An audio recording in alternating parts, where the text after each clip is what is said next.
Muy buenos días, mis amados hermanos. Gracias por la invitación al pastor Vila. Gracias a la iglesia en Bolivia. Mi presbiterio está de acuerdo en que yo colabore con ustedes para esta enseñanza. Mi nombre es Juan José Dávila Ceballos, pastor de la iglesia presbiteriana Betania y la Reforma aquí en Colombia. El tema que se me ha pedido tratar es el tema de la soteriología. Yo tengo unas diapositivas que me van a servir de ayuda para poder trabajar con ustedes, y me van a perdonar porque voy a estar entre mirando la cámara y mirando las diapositivas para poder hablar de este precioso tema. Nosotros queremos que el Señor nos ayude para poder ser edificados a través de este estudio. El tema que se me ha pedido es el tema de la soteriología. Y aunque la palabra es un poco complicada en su fonética, su etimología nos habla del estudio de la salvación. Hay un versículo clave que yo quisiera compartir con ustedes, que es el de Gálatas capítulo 2, versículos 20 y 21. Con Cristo estoy juntamente crucificado, y ya no vivo yo, mas vive Cristo en mí. Y lo que ahora vivo en la carne, lo vivo en la fe del Hijo de Dios, el cual me amó y se entregó a mí. No desecho la gracia de Dios, pues si por la ley fuese la justicia, entonces por demás murió Cristo. Ahora que vamos a estudiar el tema de la soteriología, yo quisiera que nosotros hiciéramos una pregunta en nuestra mente. Es el estudio de la salvación. Que a veces uno se pregunta, pero ¿salvos de qué? Lamentablemente en estos últimos años, y sobre todo en este 2017, donde celebramos los 500 años de la Reforma y los 500 años del protestantismo, de que se levantaron en Europa hombres, siervos de Dios, guiados por Dios, bajo la voluntad de Dios, en el tiempo de Dios, para comunicar la salvación. La iglesia se había desviado, pero el plan de Dios no había tomado ningún desvío y ningún atajo, ni tampoco Dios había olvidado a su pueblo. La historia nos va a mostrar claramente que habían antes de los reformadores hombres pre-reformadores como Juan Hus, Zwinglio y otros. No estamos en clase de historia y no quiero meditar mucho en estos temas, pero por siglos la iglesia posapostólica vino teniendo hombres de Dios que predicaron la palabra, y siempre ha habido un remanente. Quisiera que no olvidemos que en el plan de la salvación no es a través de la iglesia posapostólica o apostólica que tenemos iglesia o pueblos redimidos. Nosotros tenemos que observar realmente el versículo que acabamos de estudiar para poder entender a la pregunta que hice hace un instante. ¿Salvos de qué? Porque el versículo que el apóstol Pablo escribió a la iglesia en Galacia dice: con Cristo estoy juntamente crucificado, ya no vivo yo, mas vive Cristo en mí. Y está manifestando de una nueva vida, de ser un nuevo ser, de que algo cósmico ha tocado en su ser y todas las cosas han cambiado. Dice: lo que ahora vivo en la carne, lo vivo en la fe del Hijo de Dios. Lo que quiere decir es que la nueva vida que se tiene es también por medio de la fe del Hijo de Dios, el cual me amó y se entregó por mí. Y cuando nosotros miramos y observamos este versículo, parece ser que el objeto de la salvación es el hombre. Y tal vez cantaríamos como en algunas iglesias se cantan, Cristo murió por mí, o Cristo me ama a mí. Pero realmente ese es el propósito de la salvación. ¿De qué me salvó Dios? El versículo termina diciendo, no desecha la gracia de Dios, pues si por la ley fuese la justicia, entonces por lo demás murió Cristo. Y lo interesante que tiene que ver este versículo para que nosotros meditemos en él, es la razón jurisprudencial o de la ley, la cual cita Pablo. Porque él está dándonos a entender que hemos sido salvados de la parte punible, la que juzga y la que determina la condenación o la destrucción. Cuando nosotros pensamos, ¿salvos de qué? Porque muchos predican a Cristo o dicen predicar a Cristo. Pero el estudio de la salvación, ¿a dónde me quieres llevar? ¿Qué es lo que me quiere comunicar? La soteriología, así como todas las doctrinas que se están estudiando en este seminario, creo yo humildemente que el centro no es el hombre. Porque Cristo no murió para salvarme a mí, aunque me salvó a mí y me dio la salvación. Pero eso no es la razón fundamental. Y quisiera que a lo largo de estas 8 lecciones que vamos a tener, podamos nosotros ser edificados y meditar y pensar sobre esta hermosa salvación, sobre el tema de la soteriología. Y para esto yo quisiera que en nuestras mentes no solamente tengamos claro cuál fue o por qué me salvó, de qué me salvó, sino preguntas como ¿cuándo fue determinada? ¿Por qué Jesucristo es el autor y el consumador de la fe de la salvación? ¿Por qué el hombre no puede salvarse? ¿O por qué tal vez el hombre sí puede salvarse? ¿O cómo se debe salvar? Si el plan de la salvación es el mismo en el Antiguo y en el Nuevo Testamento. Porque para muchos Dios salva de una manera en el Antiguo Testamento y para muchos otros Dios salva de otra manera en el Nuevo Testamento. Y Dios está salvando para otros hoy de otra manera. Y muchos hablan que estamos viviendo en la época de la gracia y no de la ley. Mis amados estudiantes, tenemos muchas preguntas que responder, tenemos muchas preguntas a las cuales tenemos que asistir. Y no olvidemos que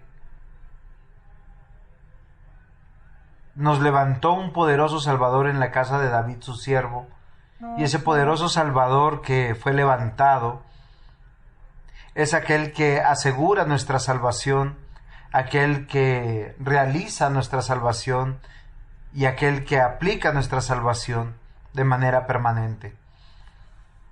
El contenido de nuestras lecciones en términos generales van a hablar del autor de la salvación,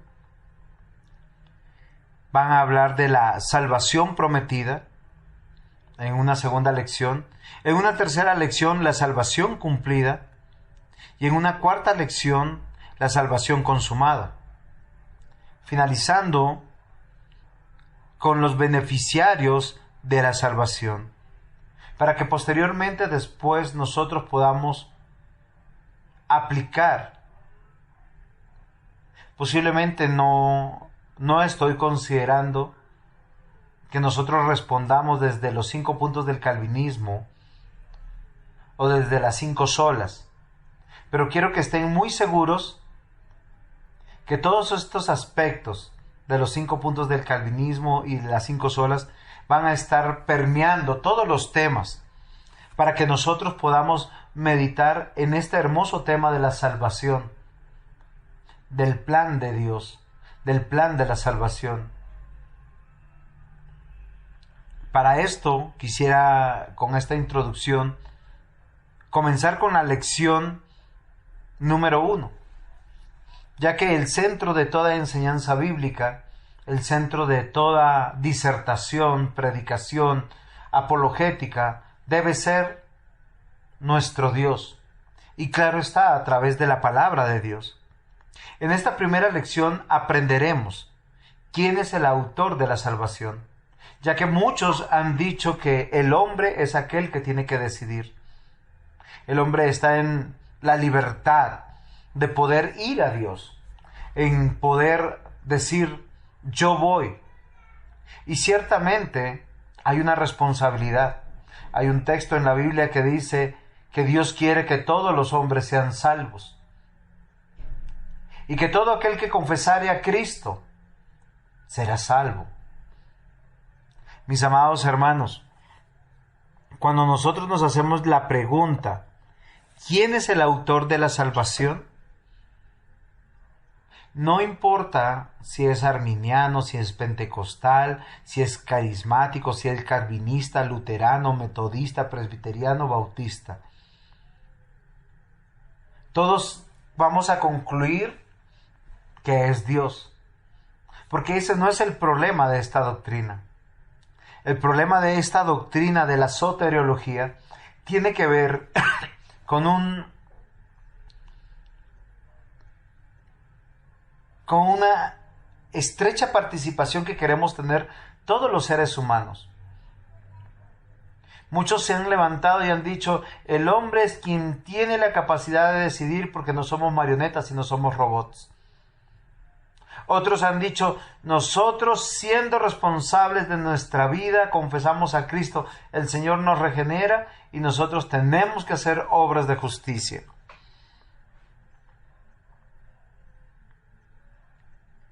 Amados hermanos, el autor de la salvación es aquel que revela la Escritura, aquel que es Dios, aquel que se va a manifestar como Dios Padre, Dios Hijo, Dios Espíritu Santo. Es nuestro Dios Trino. Ahora, la Trinidad tenemos que comprender que se revela a lo largo de toda la Escritura. 3 personas diferentes, un solo Dios verdadero. Y yo quisiera que nosotros meditáramos cómo la Escritura comienza en su primer texto, en su primer versículo. Creo firmemente que nosotros no podemos tomar alegremente la Biblia y decir que la Biblia es la biografía del pueblo de Israel. No pudiéramos decir que la Biblia es la biografía de Jesús. No pudiéramos decir que la Biblia contiene todos los temas de ciencia o de antropología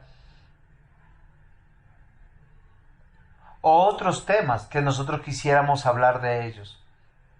Pero ¿saben que sí podemos decir que la Biblia tiene todos los temas que en este libro tenemos sobre referente a la soteriología?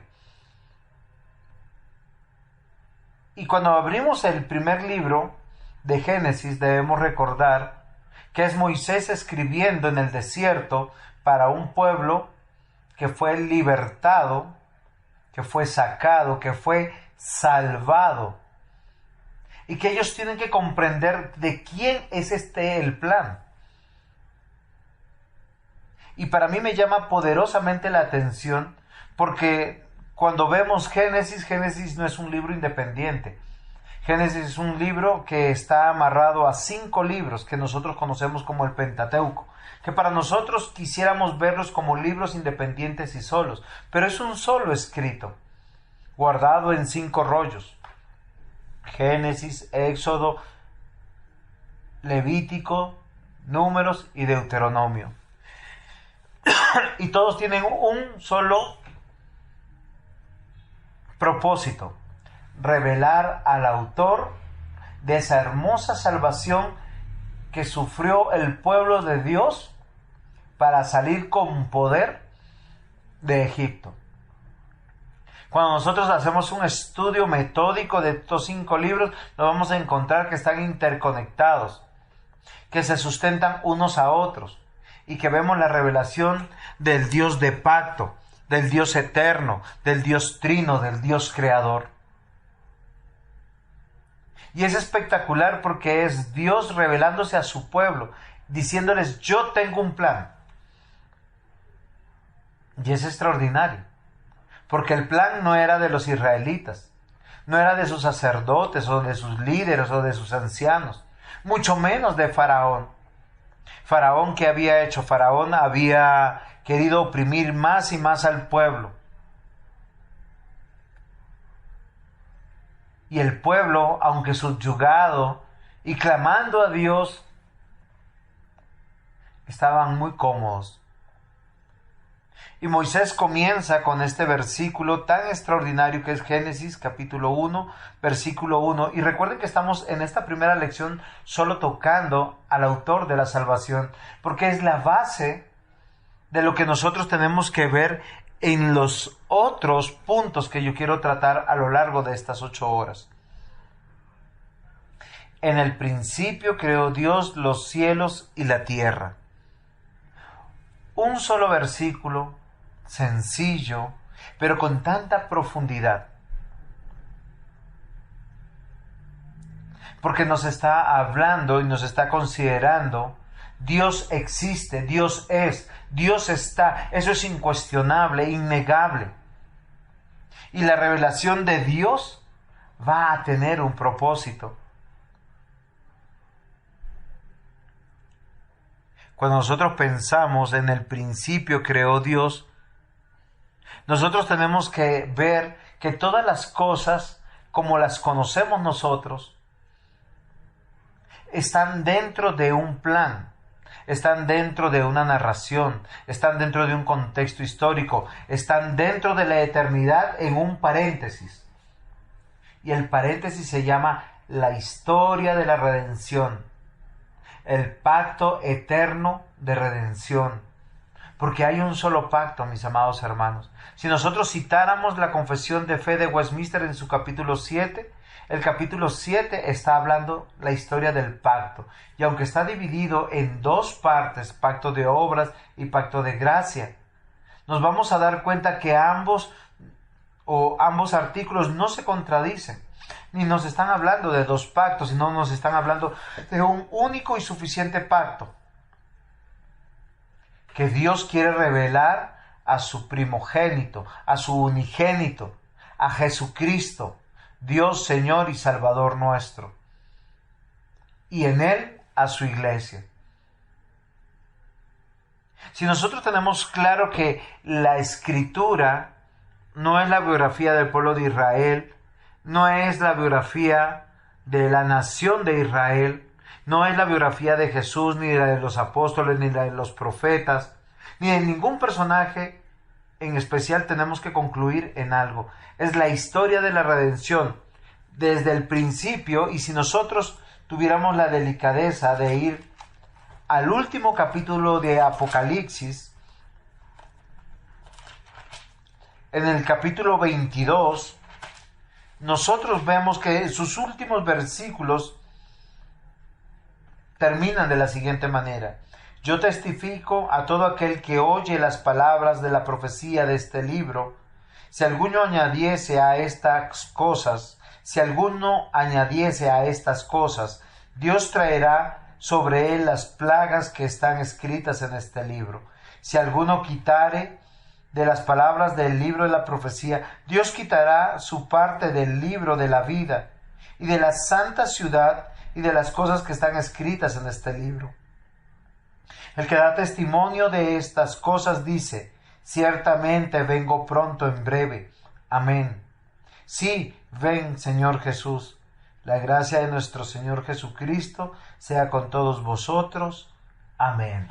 El epílogo, el final de este libro maravilloso que nosotros conocemos como Biblia, como Escritura, está diciendo que concluyó, que es una sola la revelación. Porque cuando nosotros vemos Génesis capítulo 1, versículo 1, y decimos en el principio creó Dios los cielos y la tierra, no solamente se está dando comienzo a la creación, mis amados hermanos. No podemos ser tan reducidos de mente y pensar y decir, estamos estudiando los orígenes de la tierra, y de los cielos, y de los animales, y de los astros, y de los mundos, y de los ángeles, del hombre. Es el principio de la revelación, donde textualmente dice, creó Dios los cielos y la tierra. Este versículo es tan profundo que a nosotros nos hace pensar primero en la eternidad de Dios, que no había absolutamente nada, y a Dios le plació dentro de su plan, o de lo que nosotros conocemos como el decreto eterno de Dios, crear todas las cosas. A Dios le place decirnos de manera detallada qué va a ser el primero, segundo, tercero, cuarto y quinto día. Y que los eventos que se van a manifestar en esta creación tienen una dimensión cósmica. Tanto así que la vida y la muerte se van a contraponer en toda esta historia. La vida y la muerte van a estar contrapuestas permanentemente, como un antagonista uno del otro.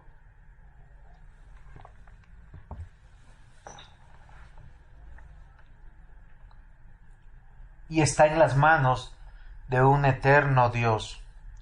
En el principio creó Dios los cielos y la tierra. Da por sentado claramente que Dios no fue creado, que no fue imaginado, que no fue pensado, que no había nada, y que antes de el principio Dios ya estaba. Y a Dios le plació revelarse a través de la creación, tal como pudiéramos ver en muchos versículos de la Biblia. Su poder, su deidad, fue revelada a través de la creación, y los hombres no tuvieron tenerle en cuenta, y los hombres se negaron de esa manera. Romanos capítulo 1, versículo 18. Porque la ira de Dios se revela desde el cielo contra toda impiedad e injusticia de los hombres, que detienen la injusticia, con injusticia la verdad, porque lo que de Dios se conoce le es manifiesto, pues Dios se lo manifestó, porque las cosas invisibles de Él, su eterno poder y deidad, se hacen claramente visibles desde la creación del mundo, siendo entendidas por medio de las cosas hechas, de modo que no tienen excusa. Moisés escribiendo al pueblo en el desierto, diciéndoles, ¿quieren conocer al Dios verdadero? ¿Quieren experimentar su poder, su deidad, su eternidad? ¿Quieren verlo claramente? Levanten sus ojos al cielo, vean las estrellas, la luna, el firmamento, o estando de día, vean las nubes, el sol, y con todas las montañas, el mar, la tierra, los animales. A Dios le plació revelarse.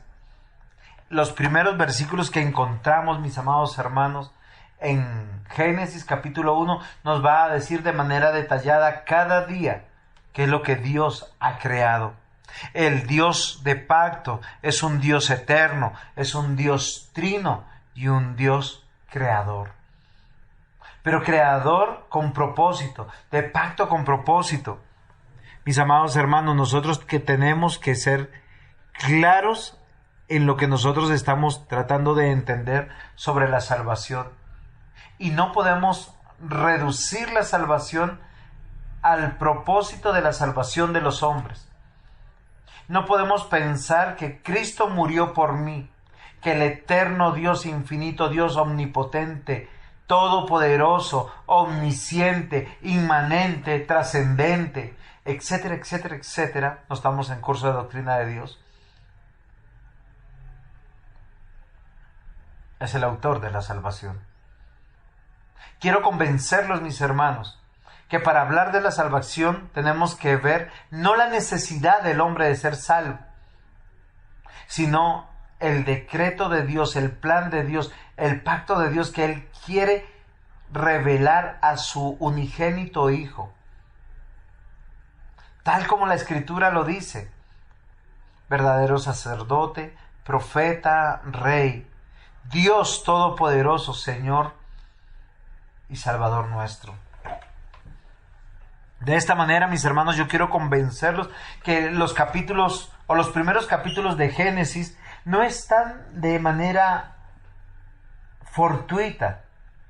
Están dentro de la soberanía y del plan de Dios, puestos de una manera extraordinaria para dar el piso y decir, Dios tiene un plan.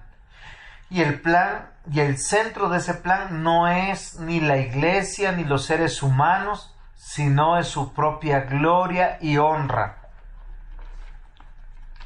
Nosotros tenemos la gran tentación de pensar que la salvación fue para beneficiarnos a nosotros. Y el autor de la salvación nos va a convencer de una y otra manera para decirnos, no, no es así.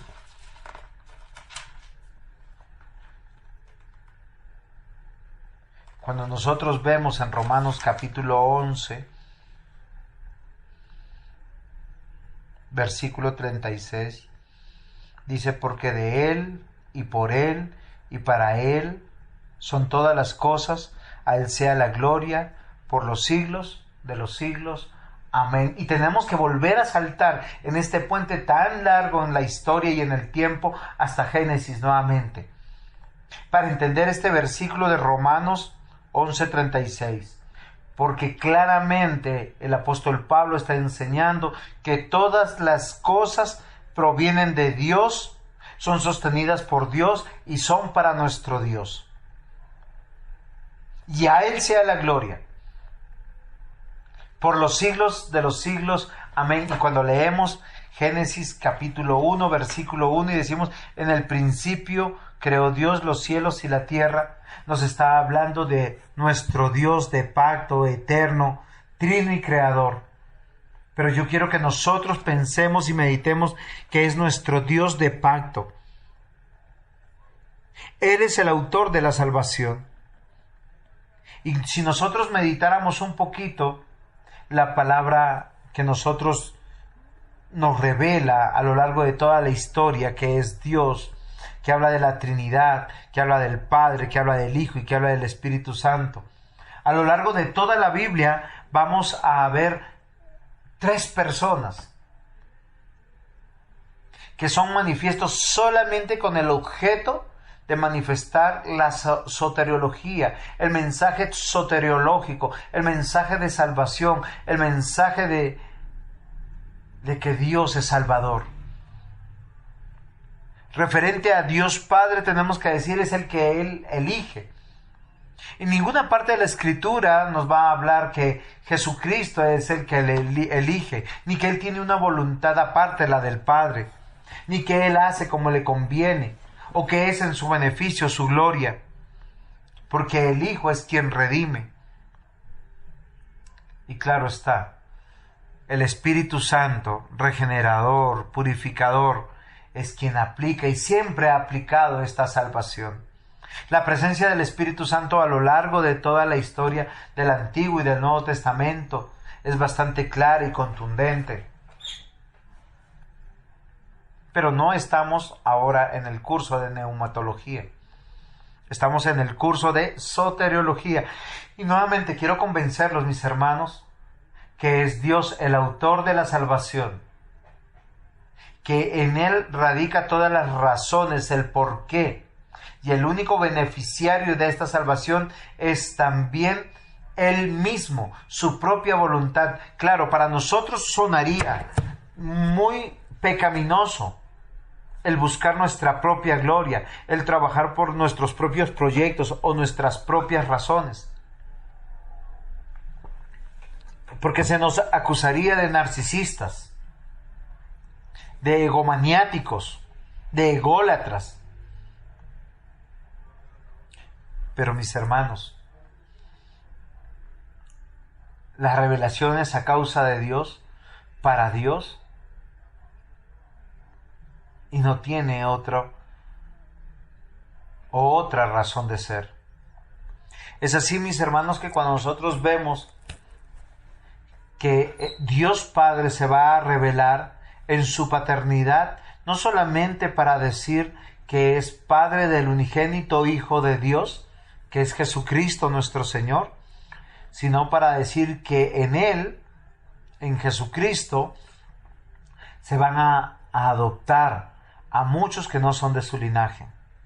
Nosotros tenemos que prever y mirar y ver esta maravillosa verdad, esta verdad que el Señor nos está manifestando, que el autor de la salvación se manifiesta como Dios Trino, y a lo largo de esta historia Él se refiere como Padre. Pudiéramos coger, o como una tarea adicional a las tareas que ustedes tengan, para ver quién es el autor de la salvación, pudiéramos ver una concordancia y buscar la palabra Padre referente a Dios, y siempre vamos a tener que Él está en una condición de elección, de escoger, de amar, de preservar, de cuidar, de bendecir. Nos habla de una relación personal, paternal, extraordinaria. Y nos va a hablar de algo muy importante, de la familia de Dios. La familia de Dios que en el Antiguo Testamento será visto como su pueblo en sus 2000 primeros años, hasta Abraham. Y después de Abraham como su nación. Y en estos 4000 años el Padre va a revelar y va a hablar de la promesa de su unigénito Hijo, el Salvador, el Cristo, el Mesías,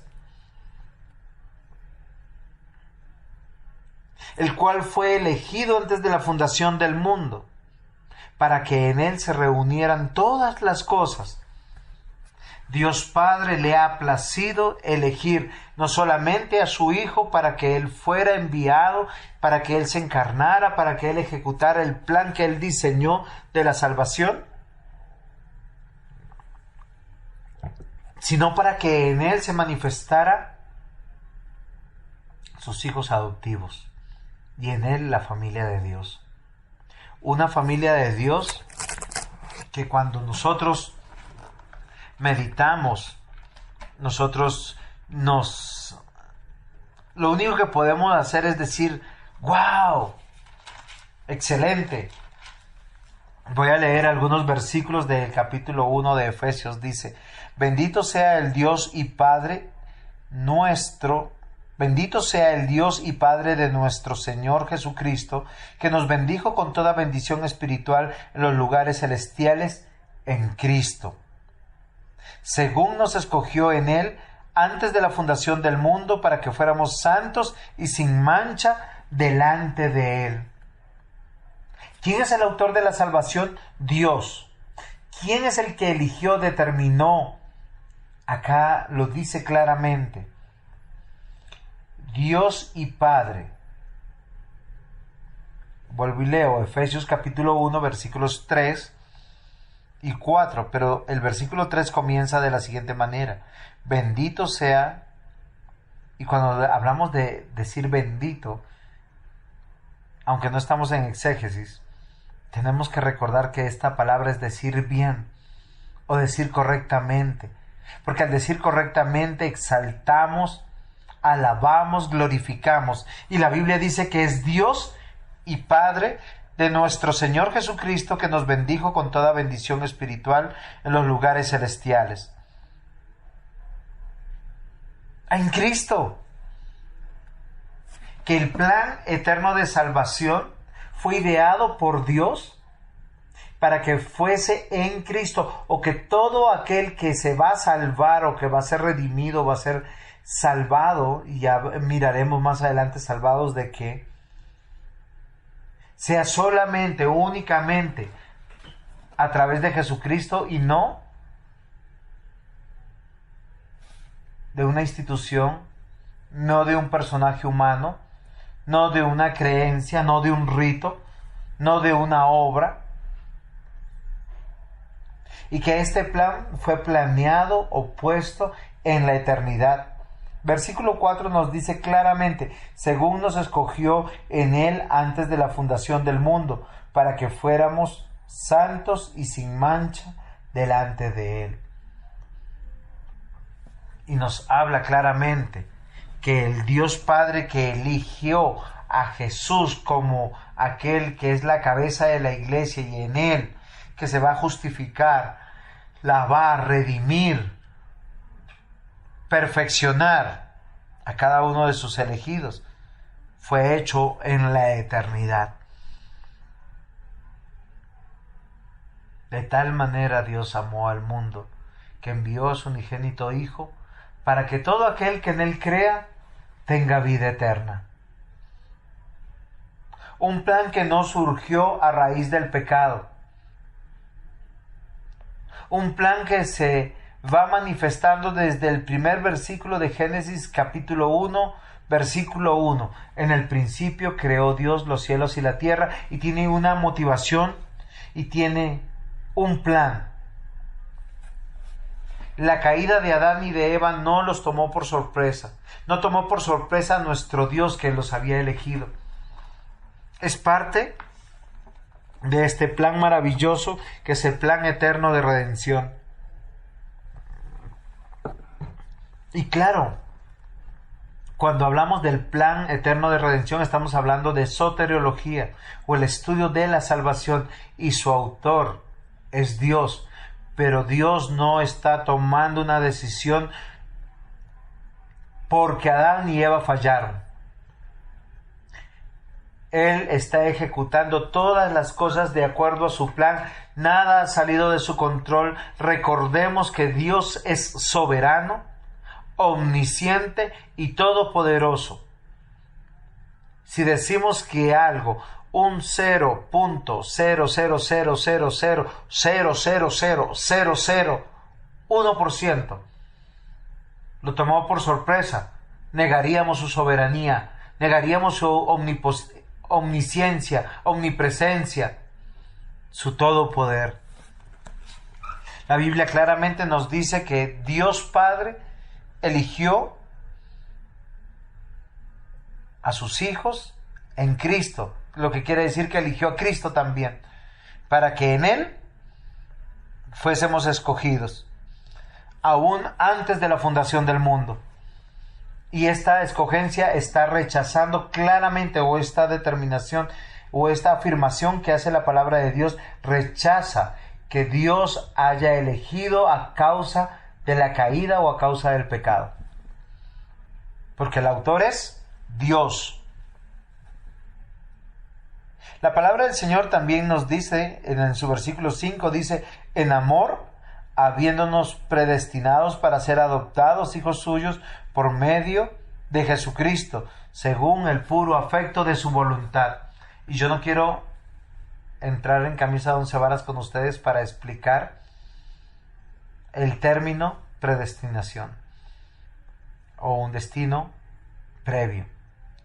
Lo que yo quiero que nosotros pongamos atención a estos versículos, que va a hablar de adopción, va a hablar de la representación de Jesucristo y de la voluntad de nuestro Dios. Porque lo único que Jesús está haciendo es cumplir la voluntad del Señor, de su Padre. Recuerden la oración del Señor Jesús en el Getsemaní, cuando dice: Padre, si fuera posible, aparta de mí esta copa, pero no se haga mi voluntad, sino la tuya.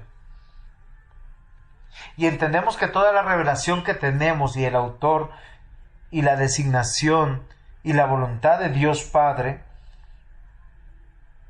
tiene un propósito: la redención.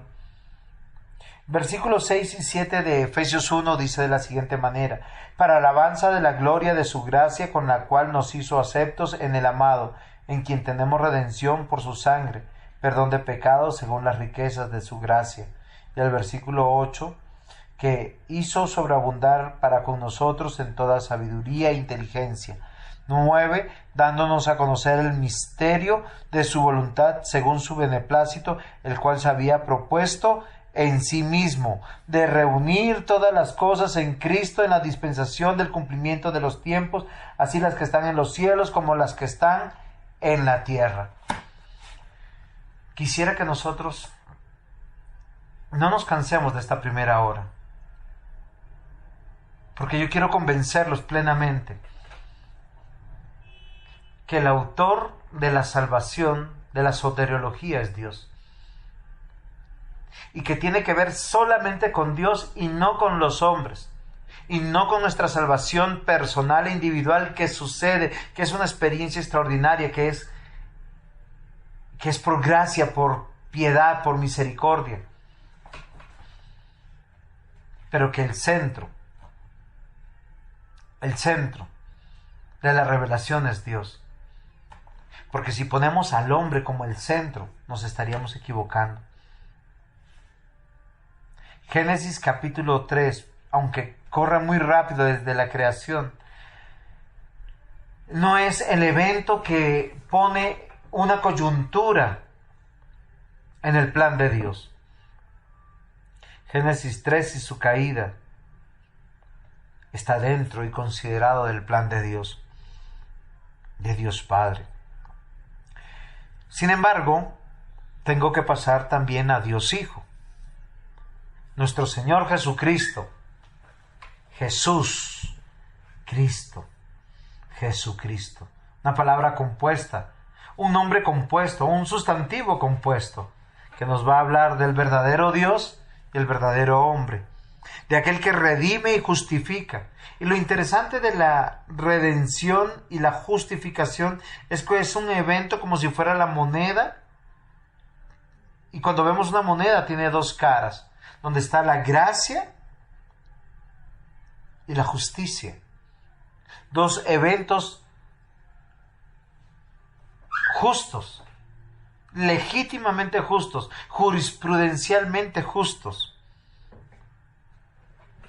Cuando nosotros podemos verlo en la palabra del Señor, nosotros nos vamos a dar cuenta que nuestro Dios, de una manera extraordinaria, bonita, nos va a revelar su propósito y el propósito de Jesús. Mateo capítulo 1, versículo 21,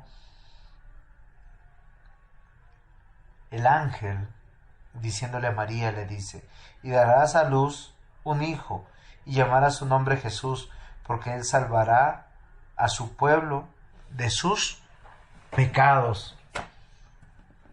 ¿Y llamamos salvos de qué? De la condición de estar en pecados por la eternidad.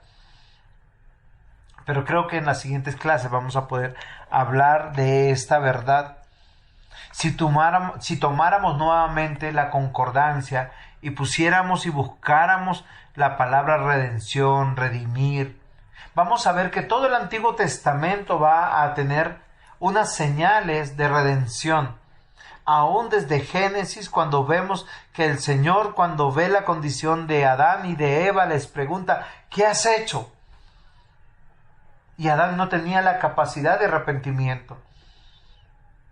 Él inculpa a su esposa y dice: la mujer que tú me diste. Y Eva, ¿qué dice? Satanás me engañó, la serpiente me engañó. Y el Señor pone en orden toda esta disertación, esta justificación. Dice: no, Adán, tú obedeciste a la voz de tu mujer, no me obedeciste a mí. Y la presencia de las vestiduras, de las túnicas de pieles, nos hace pensar en el Cordero de Dios. Y el Cordero como símbolo de sacrificio, de reconciliación, manifiesto en Abel y Caín. La muerte de los animales, ese holocausto impresionante después de haber salido del arca. Las ofrendas, los altares que ofreció Abraham en cuanto Dios lo trasladó a la tierra prometida, después de haber hablado con él.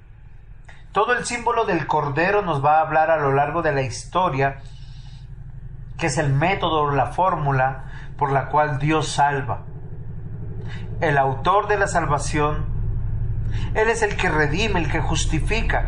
No es una impunidad, y yo quisiera que más adelante podamos meditar en esto. No es un acto intransigente de Dios de decir, yo salvo a este porque yo soy Dios, yo lo creé y yo lo hago. No, Él va a cumplir toda justicia, Él va a hacer un acto de redención, de rescate, de redimir. Claramente. Y por muchos años se va a hablar del Dios que prometió al Mesías, al Cristo, aquel que iba a redimir a sus pueblos de sus pecados. El Cordero de Dios que quita el pecado del mundo. Fíjense que hasta este momento Dios Padre elige, Dios Hijo es el que justifica, es que está dentro del plan de salvación. Toda la Escritura durante el Antiguo Testamento habla del Cristo prometido. Luego nos va a hablar en otro tiempo, mientras que Jesús está acá en la tierra, y luego va a la cruz del Calvario. Ese Hijo, que es Jesucristo, que es el Cristo, que es el Mesías, va a hablar de la obra de cumplimiento. Y si nosotros volviéramos un poquito en nuestra mente a Efesios capítulo 1, dice que en Cristo serán redimidas todas las cosas hasta el día de su venida. Ya Cristo había venido para la iglesia en Éfeso, Pablo está escribiendo la carta, y Pablo les hace recordar que toda esta obra de redención va a culminar con la venida de Jesucristo, con su segunda venida, pero es una primera venida como juez, como rey, como soberano, como Dios. El autor de la salvación es Dios, Dios Padre, Dios Hijo, Dios Espíritu Santo. Y nosotros claramente estamos viendo esta hermosa verdad a lo largo de esta primera clase. Quisiera que como tarea nosotros pudiéramos ver todos los referentes a la paternidad de Dios, y todos ustedes lo van a encontrar con referencia a la soteriología. Todo lo que tiene que ver con el Cristo prometido en el Antiguo Testamento, con esas sombras, con esas señales, símbolos, signos y sellos por los cuales litúrgicamente el pueblo se reunía, que anunciaban y revelaban a Cristo, tanto así que cuando Cristo vino, era una necedad que el pueblo de Dios diría y se preguntara, ¿tú eres el Cristo? Claro que era el Cristo. Por eso el Señor Jesús manda la respuesta a los discípulos, a Juan el Bautista a través de sus discípulos.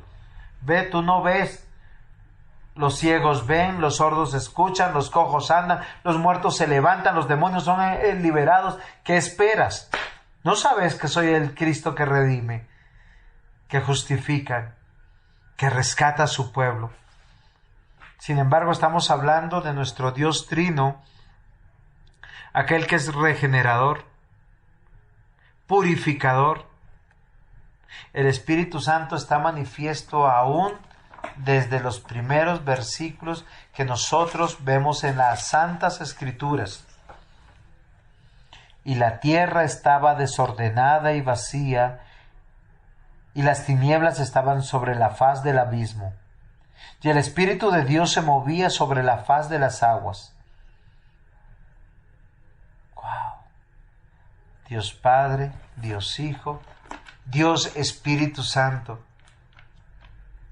Y yo no quisiera olvidar un versículo que es extraordinario, que nos habla de la presencia de nuestro Señor Jesucristo en este acto de creación. Dice, en el principio era el Verbo, y el Verbo era con Dios, y el Verbo era Dios.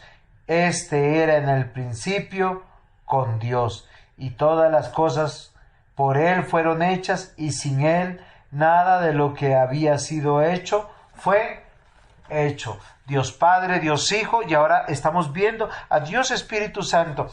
En Génesis capítulo 1, versículo 2, versículo 2, el versículo que leí hace algún instante, dice que el Espíritu de Dios se movía sobre la tierra.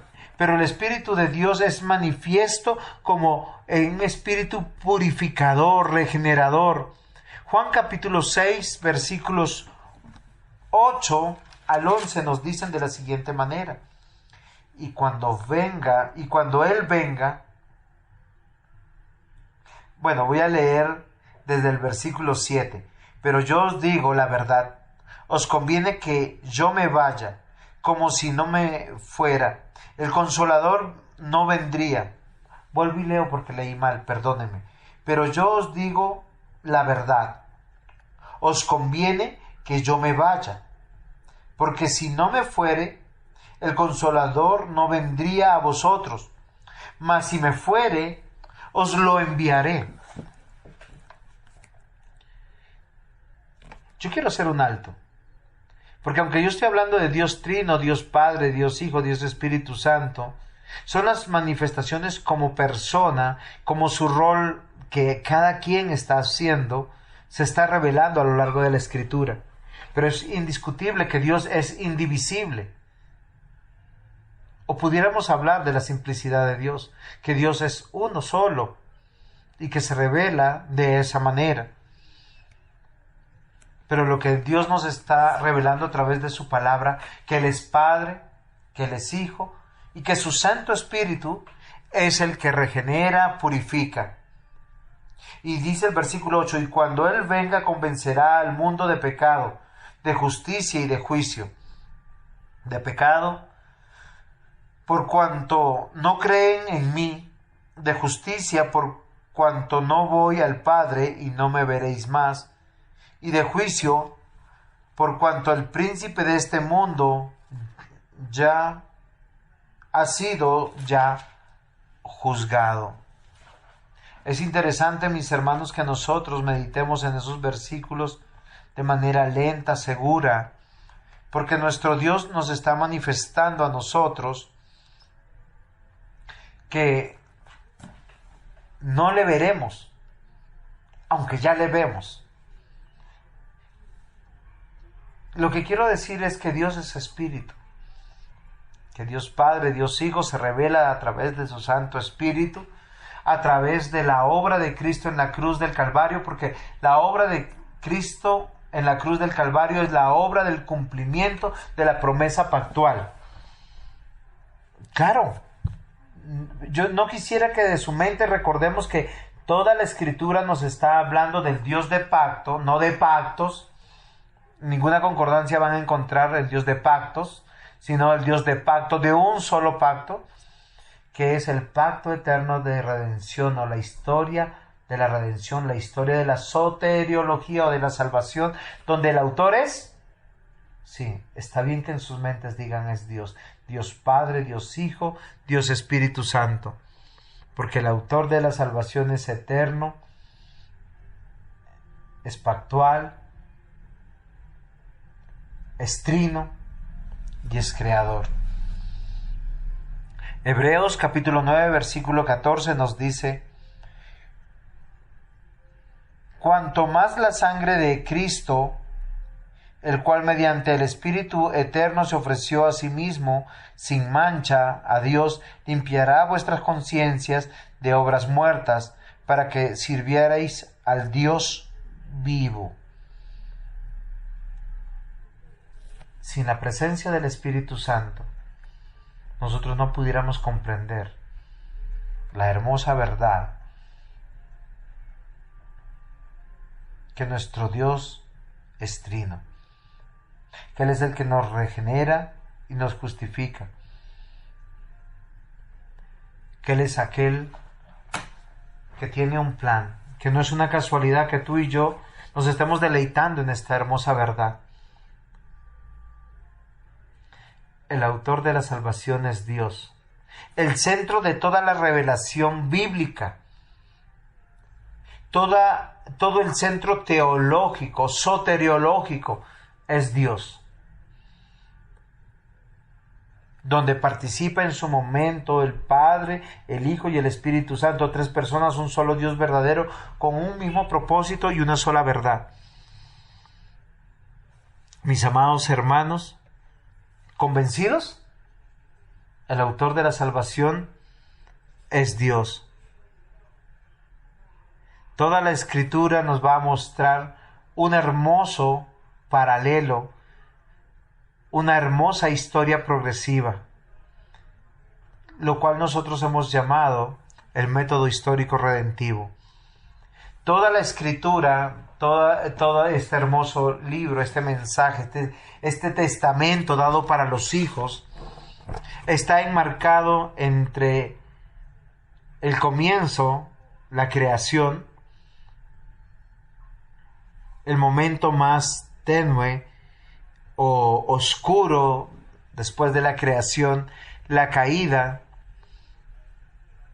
De ahí tenemos varios años hasta llegar a la cruz del Calvario y posteriormente el cielo, y en él a Jesucristo. Y en estos 3 periodos vamos a poder encontrar algo que es extraordinario, que el hombre es parte de esta historia. Dios creó al hombre a su imagen conforme a su semejanza. Le dio razón, le dio voluntad, le dio sensibilidad. Todo ese conjunto de facultades hace que tenga persona o personalidad. Pero es un ente que tiene corporalidad. Recuerden que Dios dice que Él tomó el polvo de la tierra haciéndolo barro y de ese barro sopló aliento de vida. O sea, hay una parte tangible que nosotros tocamos, que es la corporalidad del hombre. Y hay facultades que nosotros no vemos, que son intangibles, que es su personalidad. La personalidad está definida o dividida en razón, voluntad y sensibilidad. Pero la Biblia también dice que Dios le dio al hombre moralidad, la ley escrita en el corazón. No es un agente libre. Él no puede determinar lo que es bueno o lo que es malo. Dios lo plasmó y lo grabó en su ser. La ley de Dios está puesta en su corazón. Todas las culturas, no importa de dónde tú vengas, hombres o mujeres, africanos, americanos, europeos, asiáticos, australes, no importa de qué año, en qué siglo, no importa de la modernidad o de la tecnología, saben que matar es malo. No importa el contexto. Eso es solo un ejemplo. Porque el hombre fue creado, la Biblia dice, bueno en gran manera. Y aunque no dice perfecto, si tu comprensión de perfecto es Dios lo hizo con todo lo que sea necesario para que sea hombre mortal, sí, así es, fue hecho perfecto. Pero entonces a su corporalidad le dio personalidad, o sea, le dio inteligencia, le dio la capacidad de decidir y la capacidad de sentir emociones. Eso es como una mesita de 3 patas. En una pata está la inteligencia. Ah, bueno, si yo me preparo un tinto, eso es delicioso. Entonces ya lo pensó y cuando lo ejecuta está la voluntad y cuando se lo bebe siente la satisfacción de él. Un tinto colombiano es muy delicioso. Y eso da una satisfacción, una alegría, son las emociones. Porque es la descripción de la obra de Dios. Pero también nos dio la moralidad para entender y comprender la ley de Dios, para poder ejecutarla. Por eso la Biblia es conocido en los ámbitos de las universidades, cuando se estudia derecho, abogacía. Es la ley o el código natural de lo que es bueno y lo que es malo. Y a esto, dentro del diseño de Dios, Dios le dio al hombre espiritualidad. Le dio su espíritu. Sopló aliento de vida. Y ese aliento de vida tiene que ver con lo intangible, con lo eterno. Sí, señores. El espíritu que Dios le dio al hombre mortal fue un espíritu eterno, indestructible, porque Dios no lo aniquila. No importa si sea cristiano o no sea cristiano, el espíritu, cuando el hombre es separado de su cuerpo, la muerte, el espíritu vuelve a Dios y espera el juicio final para que cuando vuelva enfrente la conclusión del plan de salvación. Porque a través del Espíritu de Dios el hombre tiene comunión con Dios. Entonces, mis amados hermanos, nosotros tenemos que evaluar hasta aquí todo lo que el Señor nos está revelando. Nos quedamos en quién es el autor de la salvación. Y la conclusión es Dios, a pesar que el hombre fue hecho a su imagen, conforme a su semejanza. En la próxima clase vamos a poder aprender sobre el método histórico redentivo y qué es lo que nos revela a lo largo de todas las escrituras este cuadrito o este método, para poder seguir hablando de la soteriología del plan de salvación. Muchas gracias.